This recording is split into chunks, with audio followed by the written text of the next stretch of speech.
Welcome back to Mike's Man Cave, and welcome back to another review video. And let's see what we've got.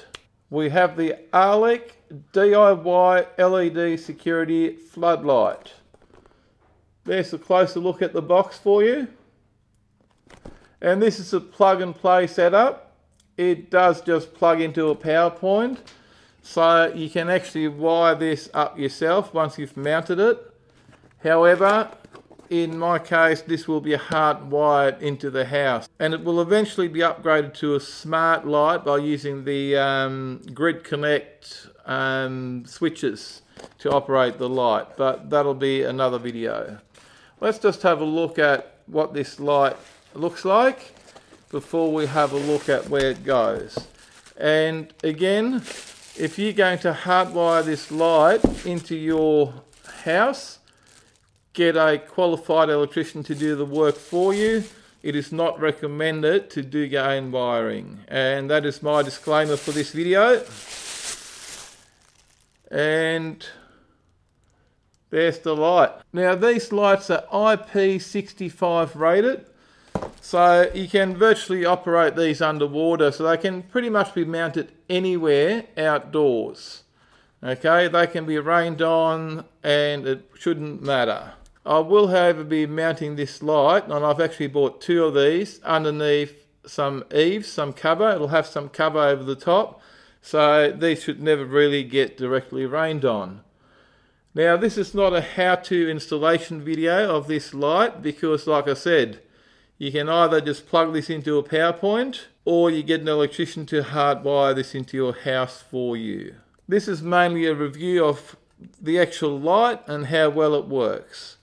Now, it's got a nice heatsink at the back here, and this is all metal. I'm assuming aluminium alloy of some sort, and the face of it here seems to be a bit hard to say. It could be plastic. It could be plastic, the surround.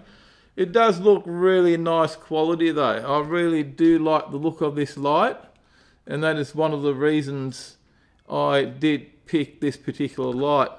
And the price seemed fair enough as well. These are around $50 at Bunnings warehouse. Now, one of these lights will be replacing an existing light that I've already got installed, which wasn't IP65 rated and has since deteriorated. And the second one of these I bought will be an additional light to the first one that will be replaced. And I will show you where they go now. And then at the end of the video, you will see, I will show you how well these work with some nighttime video of these lights in action. So let's go outside and have a look where they're going. Now, this is where I've installed these lights. You can see them up there. So one light is facing out this way into the horse paddock, and the second light is facing straight out here towards my fire pit and the other shed, just lighting up this area here hopefully. And we will be testing these out tonight once it goes dark. They are just wired to a light switch here, and that's the switch there that activates the light. I might swap this out for a smart switch in the future. I will see how that goes. Now, this is what it looks like without any lights on.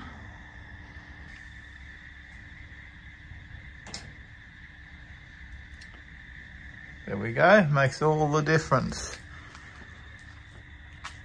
This is what it looks like with the lights on.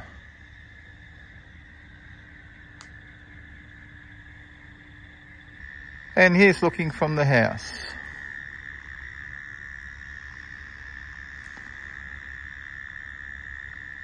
Works pretty well. Let's see how far we can look into the back paddock.